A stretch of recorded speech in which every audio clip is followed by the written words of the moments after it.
Bonjour, nous sommes le lundi 4 mai 2020, c'est toujours le confinement à cause du Covid-19. J'ai changé de lieu depuis quelque temps, c'est la 4e fois que je viens ici.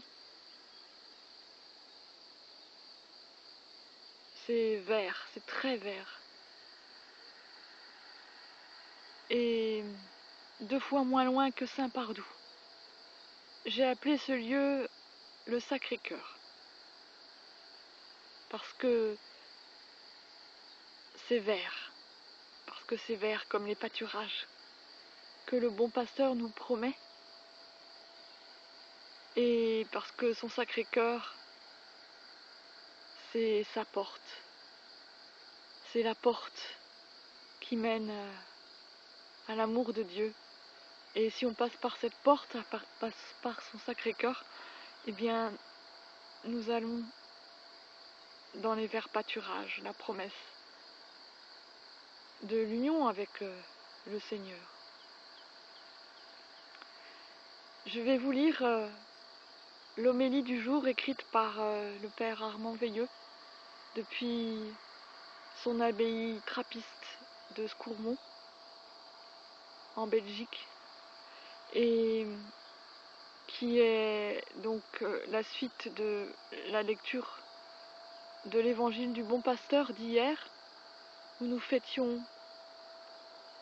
nous prions pour les vocations sacerdotales, religieuses et même de tous les consacrés, de tous les baptisés.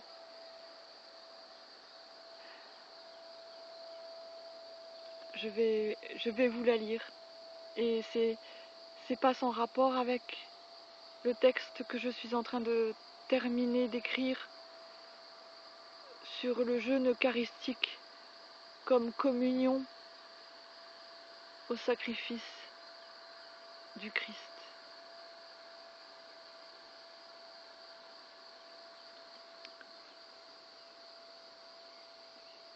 L'évangile de ce matin continue celui d'hier, où Jésus se présentait comme le bon pasteur. Bon pasteur est la traduction habituelle. Et pourtant, le texte original grec doit se traduire littéralement par « Je suis le beau pasteur ». O poimen o kalos. Comme le rappelait naguère le cardinal Martini de Milan, dans une lettre pastorale sur la beauté qui sauvera le monde. En réalité, il n'y a pas tellement de différence entre les deux, car est véritablement beau ce qui est bon et vrai. C'est toute la différence entre une vraie rose et une fleur en plastique, entre une personne authentique et quelqu'un qui essaye de tromper en jouant un rôle. Lorsque nous rencontrons une personne admirable par sa générosité, son amour, sa fidélité, ne disons-nous pas « quelle belle personne » ? Et lorsqu'on nous raconte un récit particulièrement touchant, ne disons-nous pas « quelle belle histoire » ? Eh bien, c'est dans ce sens que Jésus est un beau pasteur. Il utilise cette image pour décrire la nature de ses relations avec nous. Il souligne tout d'abord la différence entre un vrai berger à qui les brebis appartiennent et le mercenaire ou gardien à gages. La différence entre les deux se manifeste tout spécialement dans les moments de danger, lorsqu'un loup apparaît par exemple. Le vrai berger est prêt à risquer sa vie, le mercenaire ne pense qu'à sauver la sienne.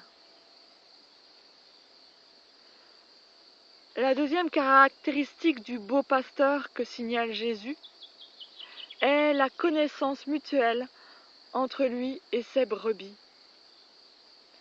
Pour un étranger qui regarde un troupeau de brebis, elles sont toutes identiques.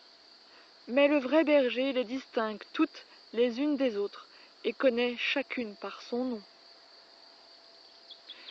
Et Jésus va beaucoup plus loin que ce que laisse entendre cette image.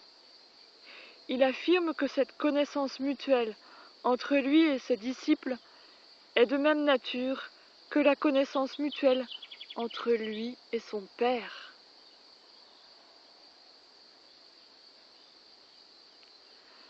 Cette connaissance n'est pas théorique et intellectuelle. Elle est de l'ordre de l'amour et est telle que l'on est prêt à donner sa vie pour celui qu'on aime. De même, sommes-nous appelés à le connaître. Enfin, Jésus parle de brebis qui lui appartiennent, mais ne sont pas de cette bergerie. Même si elles ne sont pas du même bercail, elles sont siennes, et il doit aussi les guider. Un jour viendra, à un moment que personne ne connaît ni ne peut prévoir, où il y aura un seul troupeau et un seul pasteur.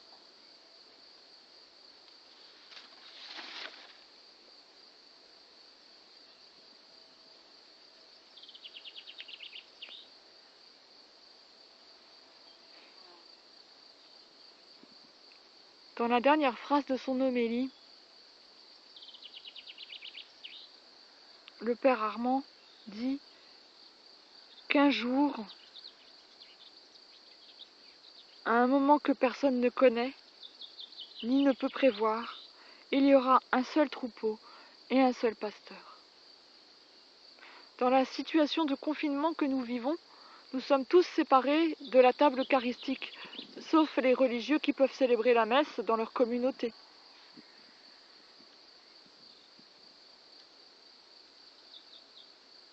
Et j'ai vu ce pourquoi je m'offre en ce moment, en union avec le cœur de Jésus à la croix,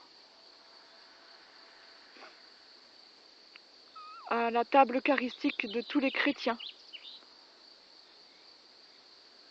Peut-être qu'un jour, nous serons tous rassemblés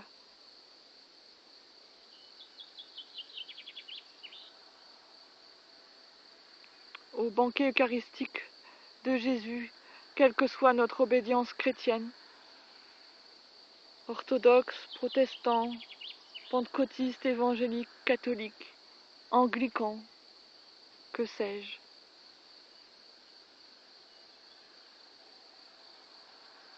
J'espère que ce temps de confinement pourra porter des fruits pour rassembler tous les chrétiens autour du Christ, qui est le seul vrai pasteur, le seul vrai prêtre et à la fois l'agneau immolé.